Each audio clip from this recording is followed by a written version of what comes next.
चलिए, तो अलजेब्रा हम लोगों ने पूरा खत्म कर दिया था, थ्योरेटिकल पार्ट। ठीक है, अब हम देखते हैं अलजेब्रा से रिलेटेड एग्जाम में क्वेश्चन कैसे आते हैं, कैसे आप लोग एग्जाम में क्वेश्चन मिलेंगे और कैसे उनको आपको क्या करना है, सॉल्व करना है। ठीक है, क्योंकि एग्जाम में जो क्वेश्चन मिलता है कुछ इस तरह मिलता है। देखिए, क्वेश्चन में क्या रहता है कि क्वेश्चन में सिर्फ आपको स्कीमा दिया रहेगा। ठीक है, तो ये जो देखिए दिख रहा है आपको एम्प्लॉय वर्क्स मैनेजेस, ये जो एम्प्लॉय वर्क्स मैनेजेस और कंपनी दिख रही है, ये आपको सिर्फ स्कीमा दिया हुआ है, टेबल की इंस्टेंस आपको नहीं देगा एग्जाम में। ठीक है, आपको स्कीमा देगा और सेट ऑफ क्वेरीज दे देगा कि ये क्वेरीज को हमको क्या करना है, आपको लिख के दिखाइए। तो क्वेश्चन बोलेगा consider the relation database below. अब ये रिलेशन डेटाबेस का आपको स्कीमा दे दिया है, क्लियर है। उसका बोलता है where the primary keys are underline, तो ये अंडरलाइन मैंने यहाँ पे किया नहीं है, आप इसको अंडरलाइन कर देंगे। ठीक है, give an expression in the relation algebra to express each of the following queries. ठीक है, तो मतलब आपको क्या दिया है, स्कीमा दिया है, स्कीमा के साथ आपको क्या दिया है, क्वेरीज दी है, और उन क्वेरीज को आपको क्या करना है, रन करना है। रन करना है किसमें, अलजेब्रा में। लेकिन हम लोग अभी जो प्रैक्टिस कर रहे हैं तो हम लोग साथ ही साथ उसको एसक्यूएल में भी प्रैक्टिस करते चलेंगे, क्लियर है। तो वन बाय वन देखते हैं। फर्स्ट क्वेरी, तो फर्स्ट क्वेरी बोलता है कि find the names of all employees who work for first bank corporation. ठीक है, अब हमें क्या चाहिए, मुझे चाहिए नेम्स ऑफ एम्प्लॉइज। ठीक है, तो नेम्स ऑफ एम्प्लॉइज मुझे कहाँ कहाँ से मिल सकता है, तो एम्प्लॉय नेम मिल सकता है एम्प्लॉय की टेबल में, वर्क्स की टेबल में और मैनेजर्स की टेबल में। क्लियर है, तीन जगह मेरा पी नेम स्टोर्ड है। देखिए, अगर मैं यहाँ पे इसको क्लियर करके देखूं तो पी नेम एक तो एम्प्लॉय में है, एक वर्क्स में है और एक मैनेजर्स में है। ठीक है, तो मुझे क्या चाहिए, मुझे चाहिए फर्स्ट बैंक कॉर्पोरेशन में जो एम्प्लॉय काम कर रहे हैं उनके नेम। तो साथ में मुझे अब क्या चाहिए, कंपनी का नेम भी चाहिए। तो एक ही टेबल ऐसी है जिसमें मेरे पास पी नेम भी है और सी नेम भी है। ठीक है, तो उसमें मैं क्या करूंगा, मैं निकाल सकता हूं, मैं क्या करूंगा, वर्क से पहले मैं company name is equal to first bank corporation निकालूंगा, ऐसे टुपल्स निकालूंगा, और फिर उसमें मैं क्या करूंगा, नेम्स को मैं प्रोजेक्ट कर दूंगा। तो देखिए ये वही है, find the names of all employees work for first bank corporation. तो मैंने पहले क्या किया, वर्क्स में से company name is equal to first bank corporation, मतलब ठीक है, इस particular company name is equal to first bank corporation का मैंने क्या किया, ट्यूपल्स निकाली, और ट्यूपल्स में से मैंने क्या किया, इस पर्टिकुलर एट्रीब्यूट को मैंने यहाँ पे क्या कर दिया, प्रोजेक्ट कर दिया। ठीक है, क्यों, क्योंकि मुझे सिर्फ और सिर्फ नेम पूछा गया है। अगर मुझे पूछा जाए कि उसका उनका नेम, उनके कंपनी नेम और उनकी सैलरी सब डिस्प्ले करो, ऐसे एम्प्लॉयज जो फर्स्ट बैंक कॉर्पोरेशन काम कर रहे हैं, तो ये जो inner query is sufficient to produce the desired result. ठीक है, अभी मुझे क्या पूछ रहा है कि मुझे उस फर्स्ट बैंक कॉर्पोरेशन में जो भी एम्प्लॉय काम कर रहे हैं उनका मुझे सिर्फ और सिर्फ नेम डिस्प्ले करना है। तो नेम डिस्प्ले करने के लिए हमने लिखा है pi of P name. SQL query क्या लिखेंगे, select distinct P name from works where C name is equal to first bank corporation. Clear है, तो यहाँ पर अलजेब्रा जो है वो हमेशा प्रोसीजरल वे रहता है और एसक्यूएल जो होता है वो नॉन प्रोसीजरल वे रहता है। ठीक है, ये बात का हमें हमेशा ध्यान रखना है। सेकेंड क्वेरी देखते हैं, तो सेकेंड क्वेरी बोलता है find the names and cities of residence of all employees who work for first bank corporation. अब आपको क्या क्या पूछा है, आपको पूछा है पहले तो नेम, और फिर पूछा है सिटीज ऑफ रेसिडेंस, मतलब एम्प्लॉय के नेम और सिटी दोनों चाहिए। ठीक है, और कौन से एम्प्लॉय जो फर्स्ट बैंक कॉर्पोरेशन में काम कर रहे हैं। अब इससे पहले क्वेरी मैंने देखा था कि फर्स्ट बैंक कॉर्पोरेशन के मुझे सिर्फ और सिर्फ नेम पूछे थे, तो फर्स्ट बैंक कॉर्पोरेशन मैंने सी नेम से निकाला, उसका नेम मैंने क्या किया, प्रोजेक्ट कर दिया। लेकिन अब मुझे क्या चाहिए, मुझे सिटीज ऑफ रेसिडेंस भी चाहिए, और सिटी ऑफ रेसिडेंस मुझे मिलेगा एम्प्लॉय टेबल से। सो मुझे क्या करना पड़ेगा, इन दोनों टेबल को ज्वाइन करना पड़ेगा। क्लियर है, मैं कर रहा हूं, मैं पहले इन दोनों को ज्वाइन कर रहा हूं। तो ज्वाइन करने के लिए मैं टाइप्स ऑफ क्वेरीज कैसे कैसे लिख सकता हूं। ठीक है, तो पहले देखिए, पहली क्वेरी क्या लिखी हमने निकाला वर्क्स में से मैंने क्या किया, some company name is equal to first bank corporation की रोज निकाली, और उसको मैंने नेचुरल ज्वाइन परफॉर्म किया एम्प्लॉय से। तो इस पर्टिकुलर जो क्वेरी का है, इस क्वेरी का आउटपुट क्या आएगा, आपको आउटपुट में क्या क्या मिलेगा इस क्वेरी के आउटपुट में। तो इस क्वेरी के आउटपुट में आपको मिलेगा वर्क्स के सारे एट्रीब्यूट्स। वर्क्स में जो है वो क्या क्या है, आपके पास है पी नेम। ठीक है, आपके पास यहाँ पर जो है वो क्या है, आपके पास पी नेम है, तो यहाँ पर आप पी नेम हैं, फिर साथ ही साथ आपको सी नेम भी मिलेगा, और साथ ही साथ आपको क्या मिलेगी, उसकी सैलरी भी मिलेगी। क्लियर है, ये तीन एट्रीब्यूट मुझे क्या करेंगे, इस पर्टिकुलर रिलेशन से मिल रहे हैं। और इस एम्प्लॉय में मेरे पास क्या है, एम्प्लॉय मेरे पास है पी नेम और स्ट्रीट और सिटी। ठीक है, तो इन इन दोनों में जो कॉमन एट्रीब्यूट है, कॉमन एट्रीब्यूट क्या मेरा P name and P name, तो P name and P name मेरा ऑटोमेटिकली क्या हो जाएगा, इक्वेट हो जाएगा। इक्वेट होके मेरा क्या होगा, ऐसे एम्प्लॉइज के नेम मिलेंगे जो फर्स्ट बैंक कॉर्पोरेशन में काम कर रहे हैं। ठीक है, ये क्वेरी थोड़ी गड़बड़ है, इस क्वेरी में क्या होना चाहिए, ये सेकंड क्वेरी है, मुझे चाहिए सिटीज ऑफ रेसिडेंस। हाँ, तो यहाँ पर मुझे यहाँ पर सिटी भी लिखनी पड़ेगी। ठीक है, यहाँ भी मुझे क्या करना पड़ेगा, सिटी भी निकालनी है। तो अब देखिए, मैंने company name is equal to first bank corporation की रोज निकाली, तो मुझे मिला P name, C name, salary, ऐसे सी नेम जो फर्स्ट बैंक कॉर्पोरेशन में काम कर रहे हैं, ऐसे एम्प्लॉइज मिल रहे हैं जो फर्स्ट बैंक कॉर्पोरेशन में।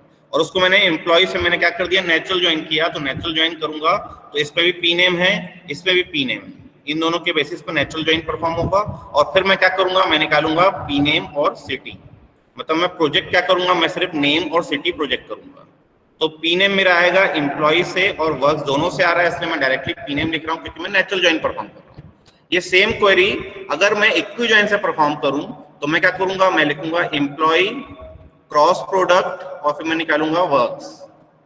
ठीक है, तो एम्प्लॉय क्रॉस प्रोडक्ट वर्क्स से मुझे क्या मिलेगा, मुझे मिलेगा P name, street, city, P name, C name, salary. फिर मैं क्या करूंगा, सिग्मा, सिग्मा लगाऊंगा और सिग्मा करके क्या करूंगा मैं, employ dot P name that is equal to works dot P name. क्यों, क्योंकि दोनों में पी नेम है, तो मैं दोनों का क्या किया, मैंने कॉमन एट्रीब्यूट को मैंने क्या कर दिया, यहाँ पे इक्वेट किया, employ dot P name that is equal to works dot P name. ठीक है, अब इसमें से जो आउटपुट आ रहा है मेरा, इसमें से मुझे क्या करना है, मुझे निकालना है company name is equal to first bank corporation. तो एक और सिग्मा लगाऊंगा, इसमें लगाऊंगा C name is equal to first bank corporation.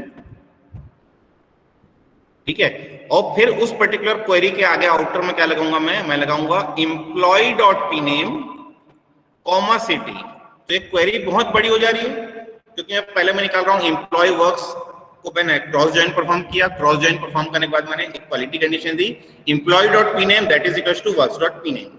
ठीक है, उसके बाद फिर मैंने एक और फिल्ट्रेशन लगाया कि sigma company name is equal to first bank corporation, और फिर मैं क्या कर रहा हूँ, प्रोजेक्ट कर रहा हूँ। तो प्रोजेक्ट कर रहा हूँ तो अब मेरे पास पी नेम एट्रीब्यूट दो जो है, एक तो एम्प्लॉय से भी आ रहा है, वर्क से भी आ रहा है, तो मेरे को क्या लिखना पड़ेगा, मुझे लिखना पड़ेगा employ dot P name. City को मैं एम्प्लॉय डॉट सिटी लिखूं या डायरेक्टली सिटी लिखूं, बोथ आर सेम। क्लियर है, तो ये पर्टिकुलर क्वेरी मैं दो तीन तरीके से लिख सकता हूं। एक तरीका मैंने आप लोगों को अभी बताया, एक तरीका ये दिया हुआ है जिसमें मैंने पहले क्या किया, वर्क से ही पहले मैंने सी नेम निकाल लिया है। एक तरीका ये है कि मैं पहले दोनों का नेचुरल जॉइन परफॉर्म कर दूं, उसके बाद मैं कंडीशन लगाऊं कि C name is equal to first bank corporation. तो ये दोनों क्वेरी भी सेम है, both are the valid queries. ठीक है, अब इस क्वेरी में फायदा ये है कि हम जो अगर नेचुरल जॉइन परफॉर्म करते हैं तो मुझे एम्प्लॉय डॉट पी नेम लिखने की जरूरत नहीं है, हम डायरेक्टली पी नेम लिख सकते हैं। क्लियर है, इसलिए better to use natural join in all the cases. अगर आप इक्वी जॉइन से बनाते रहेंगे या क्रॉस जॉइन से बनाते रहेंगे तो आपको क्या करना पड़ेगा, क्वेरी सिंप्लिसिटी नहीं रहेगी, क्वेरी थोड़ी बड़ी हो जाएगी, समझने में भी आसान नहीं रहेगी। तो बेटर है कि हम क्या करें, हम नेचुरल जॉइन ऑपरेटर यूज करेंगे। नेचुरल जॉइन ऑपरेटर से क्या होगा कि जो आपकी इक्वालिटी कंडीशन है वो ऑटोमेटिकली हो जाती है। क्लियर है, थर्ड क्वेश्चन देखते हैं। थर्ड क्वेश्चन बोल रहा है कि अब मुझे चाहिए name, street address and cities. तो नेम, स्ट्रीट एड्रेस, सिटी मुझे कहाँ मिलेगा, एम्प्लॉय टेबल से। Who work for first bank corporation, तो मुझे मिलेगा C name, first bank corporation, तो मुझे वर्क्स भी चाहिए। ठीक है, and earn more than $10,000 per annum, तो सैलरी मुझे मिल जाएगी वर्क से। तो मुझे सिर्फ यही दोनों टेबल को क्या करना है, ज्वाइन करना है। तो मैंने क्या किया, पहले दोनों को नेचुरल ज्वाइन परफॉर्म किया, तो पी नेम के बेसिस पे ज्वाइन हो जाएगा। फिर मैंने लिखा है C name is equal to first bank corporation and criteria दिया हमने सैलरी इज ग्रेटर देन 10,000। तो दो कंडीशन थी कि who work for first bank corporation and earn more than 10,000, तो हमने यहाँ पे लिखना है C name is equal to first bank corporation and salary is greater than 10,000। और फिर मुझे क्या करना है, मुझे प्रोजेक्ट करना है। मुझे प्रोजेक्ट क्या क्या करना है, P name, street and city. अगर मैं प्रोजेक्ट ऑपरेटर यूज नहीं करता हूं तो मेरे पास आउटपुट में क्या क्या आएगा, P name, street, city, C name and salary. तो मुझे सी नेम और सैलरी डिस्प्ले नहीं करनी है, मुझे सिर्फ पी नेम, स्ट्रीट और सिटी डिस्प्ले करनी है, तो मुझे पाई यूज करना पड़ेगा। क्लियर है? तो यहाँ पर एसक्यूएल क्वेरी में भी इसकी इक्विवेलेंट क्वेरी लिख दी गई है कि select distinct P name street city from employee natural join works where C name is equal to first bank corporation and salary is greater than 10,000। Clear है? हाँ, फोर्थ क्वेश्चन देखते हैं। Find the names of all employees in this database who live in the same city as the company for which they work. मतलब आपको निकालना है पहली बात तो एम्प्लॉय के नेम। अब एम्प्लॉय के नेम मेरे पास 3 जगह से मिल सकते हैं, एम्प्लॉय टेबल से, वर्क्स टेबल से और मैनेजर्स टेबल से। ठीक है, यहाँ 3 जगह से मुझे एम्प्लॉय नेम मिल सकते हैं। लेकिन मुझे क्या चाहिए? मुझे चाहिए एम्प्लॉय की सिटी कंपनी की सिटी सेम होनी चाहिए। तो सिटी सेम करना पड़ेगा मुझे। फिर as the company for which they work, मतलब एम्प्लॉय कौन सी कंपनी में काम कर रहा है वो मुझे मिलेगा वर्क्स टेबल से कि ये एम्प्लॉय नेम है, ये उनकी कंपनी का नेम है। ठीक है, तो मेरे पास 3 क्राइटेरिया है। अब पहला तो मुझे कि एम्प्लॉय के नेम को वर्क्स के नेम से मैच करूं, जिससे मुझे मिलेगा कि एम्प्लॉय ऐसे एम्प्लॉय के नेम जो वर्क कर रहे हैं वो मिलेंगे मुझे। फिर कंपनी नेम को कंपनी नेम से मैच करूंगा ताकि एम्प्लॉय कौन सी कंपनी में काम कर रहे हैं वो मुझे मिल रहा है वर्क्स से, तो वो कंपनी का नेम मिलेगा यहाँ से, क्योंकि कंपनी की सिटी भी निकालनी है। फिर कंपनी की सिटी और एम्प्लॉय की सिटी मुझे मैच करानी पड़ेगी। तो मैंने यहाँ पे देखिए लिखा है एम्प्लॉय डॉट सिटी, कंपनी की सिटी सेम है, एम्प्लॉय का नेम वर्क्स के नेम, ताकि एम्प्लॉय जो वर्क्स कर रहे हैं वर्क्स टेबल में उनकी रो है, वहीं से मैं क्या करूंगा एम्प्लॉय के नेम्स निकालूंगा। ठीक है, क्योंकि हर एम्प्लॉय जरूरी नहीं कि वर्क कर रहा हो किसी कंपनी में। ठीक है, and works dot company name that is equal to company dot company name. तो कंपनी जो कंपनी में वर्क कर रहे हैं एम्प्लॉय, उस पर्टिकुलर कंपनी टू कंपनी में मुझे क्या करना पड़ेगा? मैच करना पड़ेगा। ठीक है, तब ये 3 कंडीशन मैच करने के बाद मैंने क्या निकाल रहा हूँ? एम्प्लॉय का नेम निकाल रहा हूँ। तो एम्प्लॉय डॉट पी नेम लिख रहा हूँ और अंदर मैंने क्या लगाया? अंदर मैंने लगाया क्रॉस ज्वाइन। ठीक है, अब अंदर क्रॉस ज्वाइन जो लगाए हैं, हम चाहें तो एक क्रॉस ज्वाइन को हटा के हम थीटा कंडीशन लगा सकते हैं। थीटा कंडीशन लगा के और ये जितना भी कंडीशन दिया है इसको थीटा ज्वाइन में हम कर सकते हैं। ठीक है, ये अभी हमने क्रॉस ज्वाइन और उसके बाद हमने सिलेक्शन क्राइटेरिया लगाया, इसको हम सेम हम थीटा ज्वाइन से भी कर सकते हैं। लेकिन अब देखिए ये तीनों टेबल में एम्प्लॉय और वर्क्स में कॉमन क्या था? P name. ठीक है, इन दोनों में पी नेम कॉमन है, इन दोनों में सी नेम कॉमन है और इन दोनों में क्या है? सिटी कॉमन है। क्लियर है? तो इन दोनों में सी नेम कॉमन है, इन दोनों में पी नेम कॉमन है और इन दोनों में सिटी कॉमन है। तो ये जो 3 कंडीशन मैंने दी है, employee dot city, company dot city, employee dot P name, works dot P name, works dot C name is equal to company dot C name, ये तीनों कंडीशन मेरा ऑटोमेटिकली लग जाता है अगर मैं नेचुरल जॉइन लगाता हूँ। तो क्वेरी आपकी इतनी सिंपल की क्वेरी हो गई। देखिए हमने क्या लिखा है? Employee natural join works natural join company. अब एम्प्लॉय और वर्क्स में कॉमन क्या है? तो एम्प्लॉय और वर्क्स में पी नेम कॉमन है, ऑटोमेटिकली इक्वेट हो जाएगा। वर्क्स और कंपनी में कॉमन क्या है? तो वर्क्स और कंपनी में कॉमन है सी नेम, तो वो ऑटोमेटिकली इक्वेट हो जाएगा। अब एम्प्लॉय और कंपनी में क्या कॉमन है? तो वो है सिटी, तो वो सिटी ऑटोमेटिकली इक्वेट हो जाएगा। उसके बाद मुझे प्रोजेक्ट क्या करना है? मुझे डायरेक्टली लिखना है पी नेम। अब मुझे एम्प्लॉय डॉट पी नेम नहीं लिखना है, मुझे डायरेक्टली लिखना है पी नेम। क्यों? क्योंकि अगर मैं नेचुरल जॉइन लगा रहा हूं तो duplicate occurrence of common attribute is eliminated, सिर्फ एक ही ऑकरेंस आपको दिखाता है। जबकि इस क्वेरी में हम लिख रहे थे तो हमको यहाँ पे लिखना पड़ रहा था employ dot P name. Clear है? तो ये सिंपल सी क्वेरी है जिससे हम क्या कर सकते हैं? क्वेरी को हम बना सकते हैं, ऐसा भी बना सकते हैं और ऐसा भी बना सकते हैं। We can also use theta join also. Clear है? अब देखते हैं नेक्स्ट क्वेरी। नेक्स्ट क्वेरी बोलता है find the names of all employees who live in the same city and on the same street as do their managers. मतलब ऐसे employ के names निकालने हैं जिनका सिटी उसके मैनेजर के सिटी से सेम होना चाहिए और उसका स्ट्रीट भी उसके मैनेजर के स्ट्रीट से सेम होना चाहिए। मतलब एम्प्लॉय जहां रहता है उसी स्ट्रीट और उसी सिटी में क्या करता है? उसका मैनेजर भी रहता है। ठीक है, अब एम्प्लॉय का नेम और उसका मैनेजर का नेम दोनों का कहाँ मिलेगा? मुझे एम्प्लॉय में मिलेगा। ठीक है, एम्प्लॉय में ही, मतलब मैनेजर भी एक एम्प्लॉय है। ठीक है, तो एम्प्लॉय का नेम और मैनेजर का नेम, अब कौन सा एम्प्लॉय का कौन सा मैनेजर नेम है वो हमको मिलेगा मैनेजर से, कि ये एम्प्लॉय है उसका मैनेजर है ये। ठीक है, इसका मैनेजर है ये। मतलब यहाँ जितने एम्प्लॉयज हैं उनका उनमें से कुछ की रोज यहाँ पे आएगी, उनके मैनेजर्स की रोज यहाँ पे आएगी। मतलब ये इस पर्टिकुलर पी नेम के अंदर मेरे पास एम्प्लॉय नेम भी है और मैनेजर नेम भी है, लेकिन इस मैनेजर्स में यहाँ पे मेरे पास एम्प्लॉय नेम है और यहाँ पे मेरे पास उनके मैनेजर्स की नेम है। ठीक है, अब एम्प्लॉय का अगर मुझे स्टेट और सिटी निकालना है तो मैं यहाँ से निकाल सकता हूँ, मैनेजर का स्टेट सिटी निकालना है तो मुझे इस पी नेम को इस एमजीआर नेम से पहले मुझे इक्वेट करना पड़ेगा, ताकि मुझे पता चले कि कौन सा एम्प्लॉय मैनेजर है, कौन सा एम्प्लॉय मैनेजर नहीं है। ठीक है, तो मुझे क्या क्या परफॉर्म करना पड़ेगा, मुझे परफॉर्म करना पड़ेगा एम्प्लॉय, मैनेजर्स और एम्प्लॉय के बीच में ज्वाइन करना पड़ेगा। अब एम्प्लॉयज में 2 बार आ रहा है तो मुझे सेल्फ ज्वाइन भी लगाना पड़ेगा। ठीक है, तो सेल्फ ज्वाइन जब भी हम लगाते हैं तो हम क्या करते हैं, रीनेम करते हैं। तो हमने क्या लिखा है, हमने पहले लिखा है एम्प्लॉय और उसको हमने कर दिया E1। ठीक है, और फिर मैंने यहाँ पे लिखा है एम्प्लॉय, इसको कर दिया मैंने E2। ठीक है, अब हम एज्यूम करते हैं कि E1 जो है वो मेरा एम्प्लॉय का नेम है और E2 जो है वो मेरा मैनेजर का नेम है। ठीक है, मतलब E1 की सारी जो रोज हैं, या ये जो एम्प्लॉय टेबल है इसको मैंने E1 कर दिया है, ये E1 टेबल मेरी पूरी की पूरी एम्प्लॉय की टेबल है, और ये जो E2 किया मैंने, एम्प्लॉय को E2 किया है, तो ये E2 मेरा पूरा पूरा मैनेजर्स है। ठीक है, अब मुझे क्या करना पड़ेगा, जो मैनेजर्स हैं वो E2 से मैच कराने पड़ेंगे, मतलब जो मैनेजर्स नेम थे वो मेरे यहाँ पे थे, उसको मुझे एम्प्लॉय नेम से मैनेज कराना पड़ेगा। ठीक है, तो मैं एम्प्लॉय कौन से कर रहा हूँ, मैं E2, जिसको मैं मैनेजर बना रहा हूँ। ठीक है, तो ये दोनों मैच हुआ, मैनेजर टू मैनेजर मैच हुआ, फिर एम्प्लॉय की स्टेट, मैनेजर की स्टेट, एम्प्लॉय की सिटी, मैनेजर की सिटी, ये हमने क्या किया, यहाँ पर इक्वेट किया। ठीक है, तब मुझे क्या निकालना है, मुझे निकालना है एम्प्लॉय के नेम, मुझे मैनेजर्स के नेम नहीं चाहिए, मुझे चाहिए एम्प्लॉय के नेम। तो मुझे यहाँ पे E1.pname लिखना पड़ेगा। अगर मैं E2.pname करूंगा तो अब मेरे मैनेजर्स के नेम डिस्प्ले करेगा, लेकिन यहाँ पूछा है कि find the names of all employees, तो मुझे एम्प्लॉय के नेम चाहिए, तो मुझे E1.pname ही लिखना पड़ेगा। क्लियर है, तो यहाँ पे मैंने लगाया है ये जो क्राइटेरिया है, ये मेरा नेचुरल ज्वाइन है, लेकिन ये जो है मेरा ये थीटा ज्वाइन है।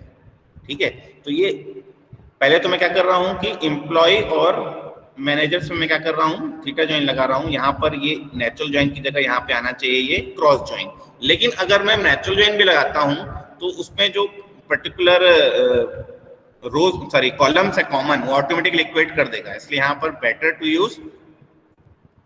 To use cross join. ठीक है, यहाँ पे नेचुरल ज्वाइन नहीं आना चाहिए। क्लियर?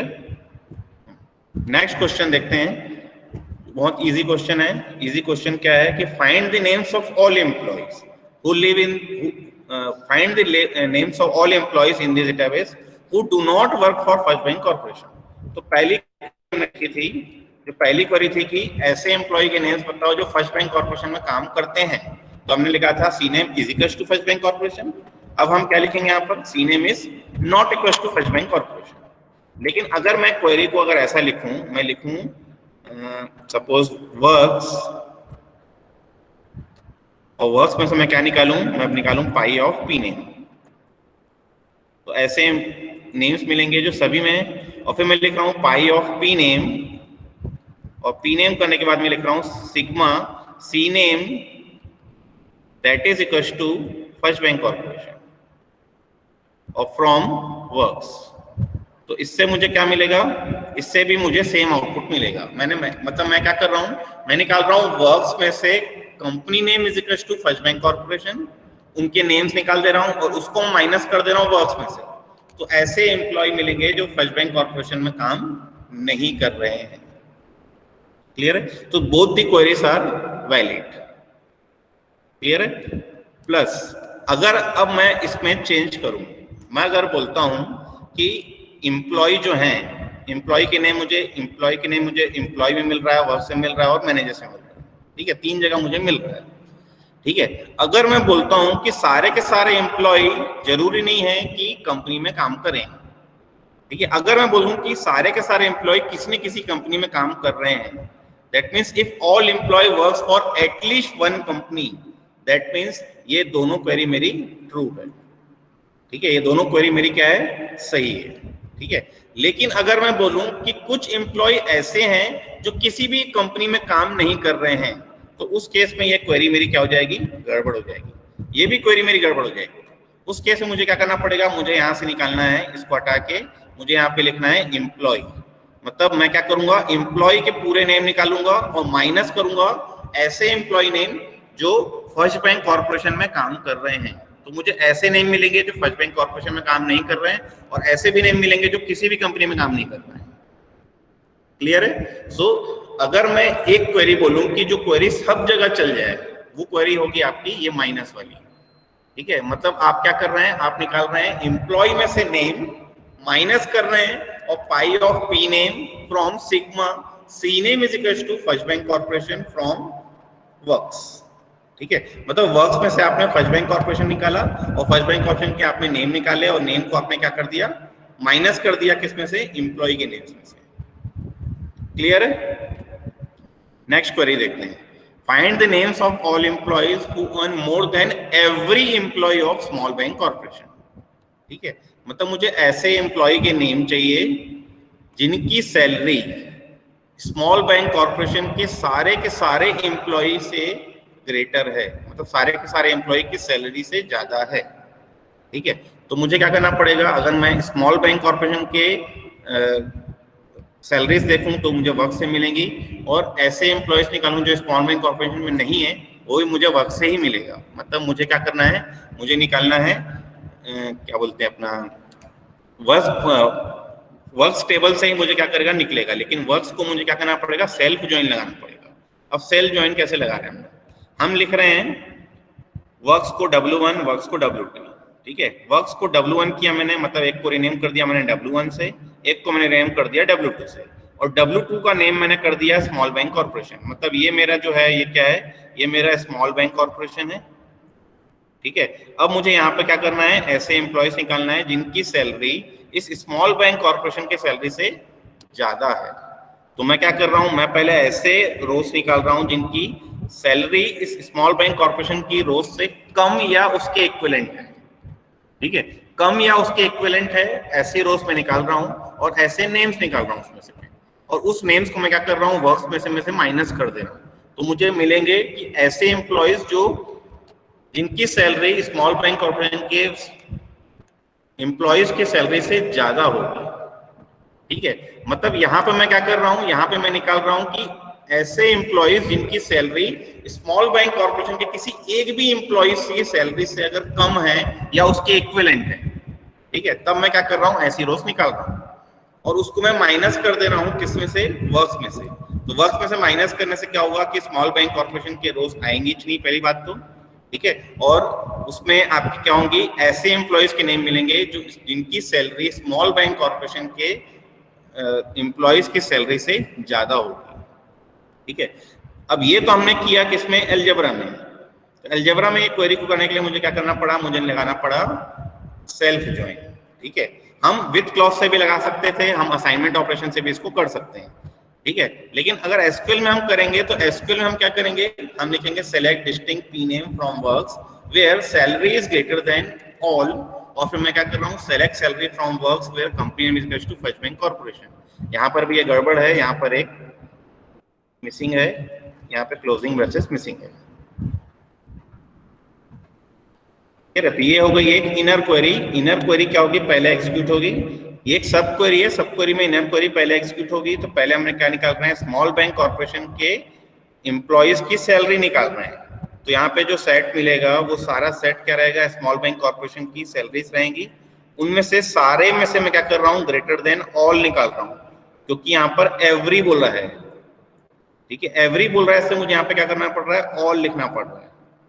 ठीक है, अगर यहाँ पर ये एनी बोलता तो मैं यहाँ पर एनी लगाता, मतलब किसी से भी अगर ग्रेटर है तो निकालो, तो मुझे यहाँ पर क्या करना पड़ता, एनी करना पड़ता। अगर मैं एनी करता तो ये सेल्फ ज्वाइन वाली क्वेरी मेरी गलत हो जाती है। क्लियर है? नेक्स्ट देखते हैं, assume the companies may be located in several cities, find all companies located in every city in which small bank corporation is located। अब इसमें सबसे पहली लाइन लिख दिया है assume the companies may be located in several cities। ऐसा क्यों लिखा है उसने, कोई बता सकता है? कोई बता सकता है कि पहली लाइन क्यों लिखा है?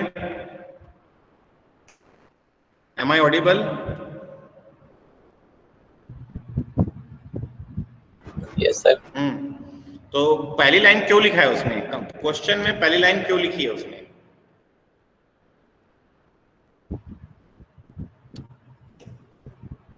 कोई बताएगा? सर हमको सिर्फ स्कीमा दिया, वाइट करने स्कीमा दिया है तो स्कीमा में कुछ दिया भी तो है। सर ब्रांच अलग अलग होगी, ऐसा कुछ थोड़ी है। नहीं। अब देखते हैं, एज्यूम दी कंपनीज में be located in several cities. ये इसने इसलिए कहा है क्योंकि कंपनी नेम जो है वो कंपनी नेम को उसने कर दिया है प्राइमरी की। ये पहले ही आपको क्वेश्चन में बोला है कि प्राइमरी कीज आर अंडरलाइन। हालांकि मैंने क्वेश्चन में अंडरलाइन नहीं किया है, लेकिन मैं आपको यहाँ पे अंडरलाइन करके दिखा रहा हूँ। ठीक है, यहाँ पे बोल रहा है कंपनीज में be located in several cities. Assume करो, अगर मैं एज्यूम नहीं करूंगा तो कंपनी नेम, अगर मैं सपोज करता हूँ कि फर्स्ट बैंक कॉर्पोरेशन की मैं एक रो लेता हूँ, तो इसकी तो एक ही रो आ सकती है, फिर वो एक ही सिटी में रहेगा, क्योंकि फर्स्ट बैंक कॉर्पोरेशन मेरा रिपीट नहीं कर सकता। ठीक है, ये जो है प्राइमरी की है, तो ये प्राइमरी की मेरा रिपीट नहीं कर सकता। ठीक है, इसलिए क्या बोल रहा है कि वो बोल रहा है एज्यूम करो कि कंपनी जो है वो मल्टीपल सिटीज में लोकेटेड है। फॉर एग्जांपल, ये फर्स्ट बैंक कॉर्पोरेशन हो सकता है मेरा दिल्ली में भी हो सकता है मेरा ये बेंगलोर में भी हो। तो दिल्ली और बेंगलोर के लिए मुझे क्या करना पड़ेगा, 2 रो बनानी पड़ेगी। तो 2 रो के ये जो वैल्यू है मेरी रिपीट होनी चाहिए, तभी मेरा वो 2 रो बना सकता है। ठीक है, इसलिए वो बोल दिया है कि एज्यूम कर दो कि वो प्राइमरी की नहीं है। ठीक है, अब हम एज्यूम करते हैं कि वो प्राइमरी की नहीं है। ठीक है, फिर वो बोलता है कि find all companies located in every city in which small bank corporation is located. मतलब स्मॉल बैंक कॉर्पोरेशन अगर दिल्ली, बेंगलोर और पुणे 3 जगह है, तो इन तीनों जगह में और कौन कौन सी कंपनी है, उन कंपनीज का मुझे नाम क्या करना है, डिस्प्ले करना है। ठीक है, तो मैं क्या कर रहा हूं, मैं निकाल रहा हूं कंपनी में कर रहा हूं, तो मुझे क्या क्या एट्रीब्यूट मिल रहे हैं, कंपनी नेम एंड सिटी। तो इस पर्टिकुलर रिलेशन में मेरे पास क्या है, कंपनी नेम एंड सिटी। मैं उसमें से सिटी डिवाइड कर दे रहा हूँ। सिटी में कौन सी डिवाइड कर रहा हूँ, स्मॉल बैंक कॉर्पोरेशन के रोज की सिटी में डिवाइड कर रहा हूँ। ठीक है, तो कंपनी में से मैंने निकाला स्मॉल बैंक कॉर्पोरेशन की रोज, तो यहाँ पे ऐसी रोज मिलेगी जिनकी कंपनी नेम क्या है मेरी, स्मॉल बैंक कॉर्पोरेशन।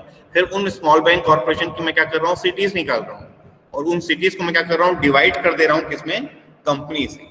तो कंपनी में मेरे पास क्या है, कंपनी नेम और सिटी है, उसमें से सिटी डिवाइड हो जाएगा, तो बचेगा क्या मेरे पास बचेगा company. So this is the example of division operation in relational algebra.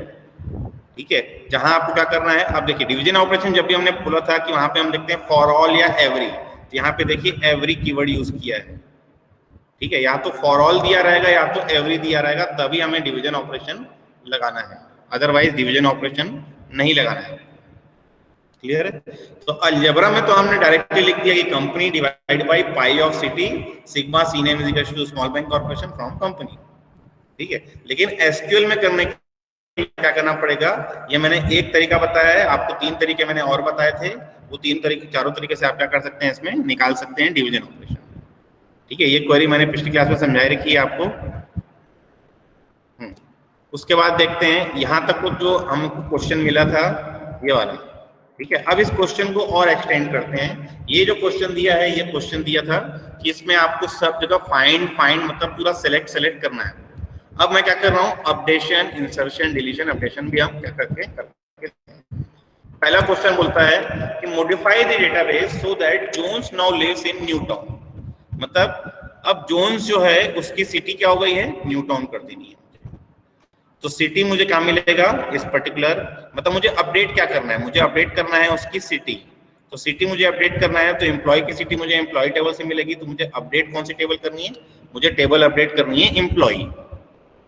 तो मैं लिख रहा हूं यहां पर एम्प्लॉय, फिर असाइनमेंट ऑपरेटर करने के बाद मैं क्या कर रहा हूं, एम्प्लॉय में से जो जोन्स की रो है, वो जोन्स की रो निकाल ली, उसका नेम एज इट इज रखा, उसका स्ट्रीट एज इट इज रखा, और उसकी सिटी को मैंने कर दिया न्यू टाउन। ठीक है, और यूनियन किया, और यूनियन करके हमने ऐसे एम्प्लॉयज निकाले जो जोन्स नहीं है। ठीक है, तो जो जोन्स नहीं है उनको एज इट इज रखना है, जो जोन्स है उसकी सिटी को क्या कर देना है, न्यू टाउन कर देना है। तो न्यू टाउन कर दिया मैंने, वहां पर सिटी की जगह न्यू टाउन लिख दिया, तो वहां पे एक वैल्यू आ गई न्यू टाउन।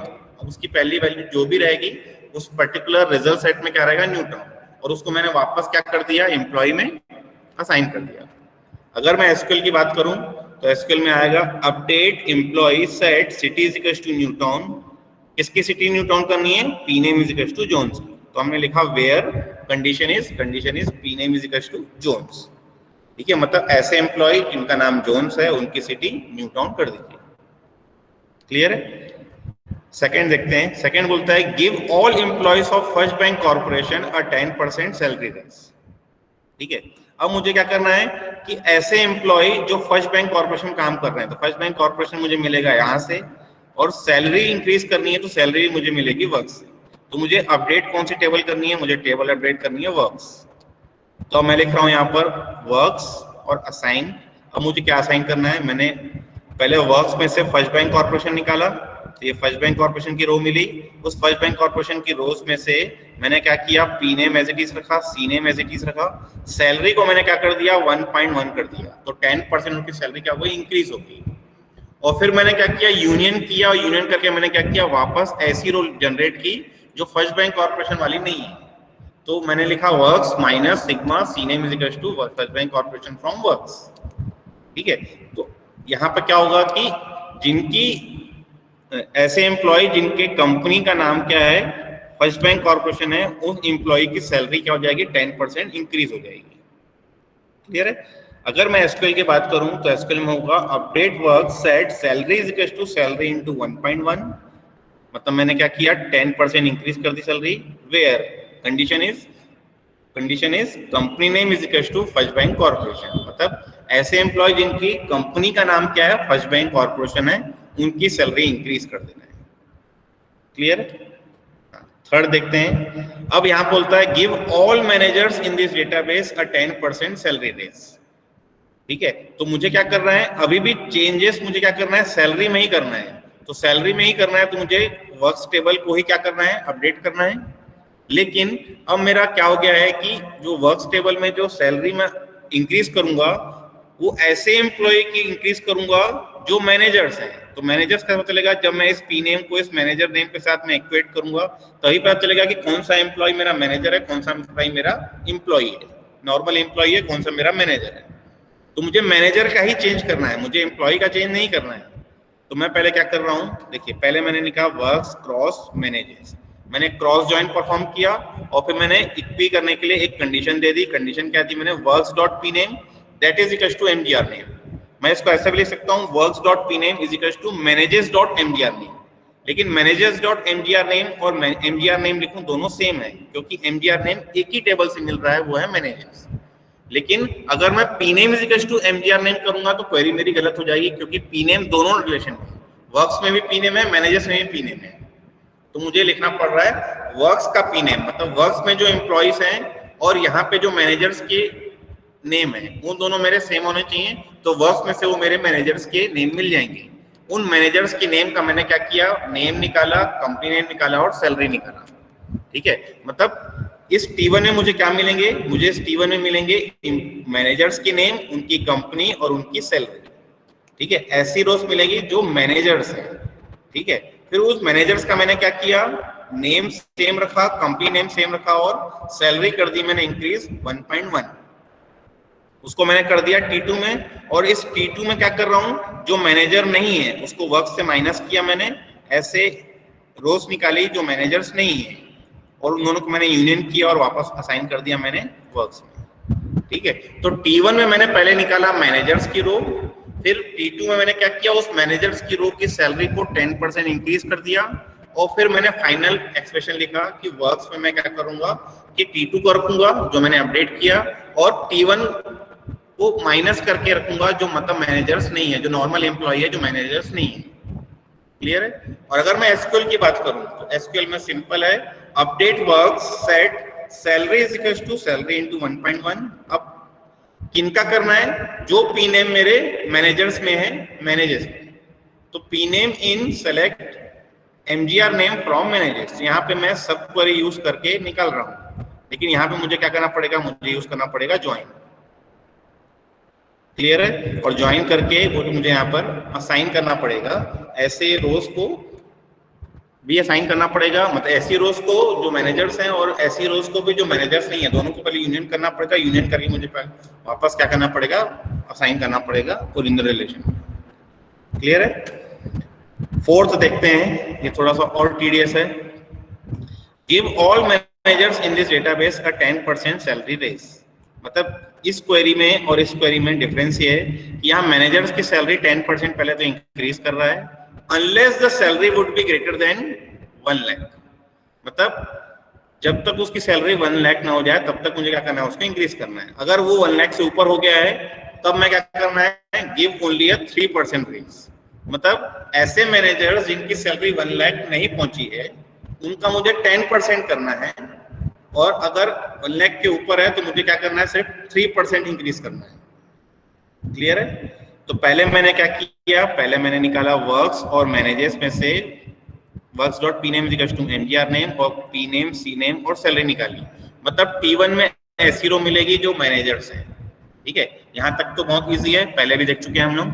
अब हम क्या कर रहे हैं, हम निकाल रहे हैं इस मैनेजर्स में से salary into 1.1 is greater then 1 lakh. अगर इंक्रीज करने के बाद उसकी सैलरी 1 लाख हो जा रही है तो मुझे क्या करना है, मुझे देना है 3% सैलरी रेज। क्लियर है? मतलब इन मैनेजर्स में अगर मैं इनकी सैलरी इंक्रीज करता हूं और इंक्रीज करने के बाद इसकी सैलरी 1 लाख के ऊपर हो जा रही है तो उसका 3% मुझे क्या करना है, इंक्रीज करके T2 में डाल देना है। ठीक है, और अगर इस T1 में से अगर मैं मल्टीप्लाई कर रहा हूं 1.1 और वो 1 लाख से कम या 1 लाख के इक्विवेलेंट हो रहा है तो उसका मैं 10% इंक्रीज कर रहा हूं। ठीक है, तो ये जो इसको अगर मैं T3 कर दूं तो ये T3 भी हो जाएगा। ठीक है, फिर इसको मैं T3 करके फिर मैं T2 T3 को मैं यूनियन करूंगा और यूनियन करके मैं T4 बनाऊंगा और फिर T4 करके करता। लेकिन यहाँ पर देखिए, यहाँ पे हम क्या कर रहे हैं कि T1 को हम क्या कर रहे हैं, T1 dot salary multiplied by 1.1 is less than 1 lakh. तो अगर इससे ग्रेट लेस देन है या इक्विवेलेंट है तो मैं 10% इंक्रीज कर दे रहा हूँ और फिर मैं इसको क्या करता हूँ, दोनों को यूनियन कर दे रहा हूँ। यूनियन करके वापस T2 में ही असाइन कर दे रहा हूँ। ठीक है, और फिर मैं वर्क्स में से मैनेजर कर रहा हूं और फिर यूनियन कर रहा हूं मैं T2 को। तो T2 में मेरे पास दोनों मैनेजर्स आएंगे जिनकी सैलरी 3% भी इंक्रीज है और जिनकी सैलरी 10% भी इंक्रीज है। ठीक है, तो जो इंक्रीज वाली वैल्यूज हैं वो मेरी T2 में आ चुकी हैं और जो इंक्रीज नहीं करनी है उसको मैं क्या कर रहा हूँ, वर्क्स में से माइनस कर रहा हूँ, एज इट इज रख के उसको यूनियन करके वर्क्स में मैं क्या कर रहा हूँ, डाल दे रहा हूँ। क्लियर है? तो इसका मैंने एसक्यूएल नहीं बनाया है, इसका एसक्यूएल आप बनाएंगे और बताएंगे। ठीक है, फिर आ जाते हैं लास्ट क्वेरी। अब इसमें बोलता है कि delete all tuples in the works relation for employees of small bank corporation.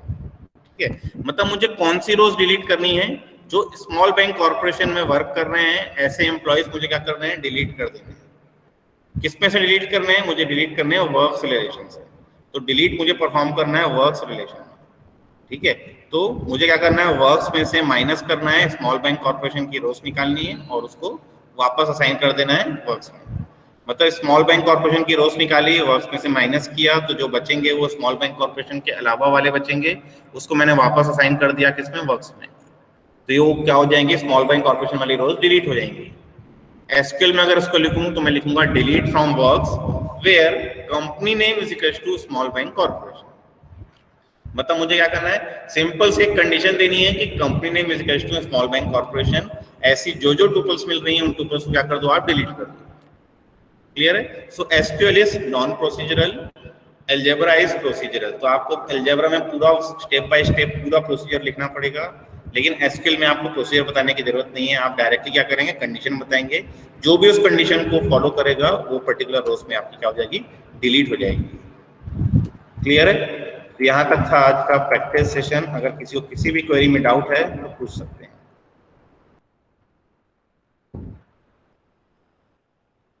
Any doubt?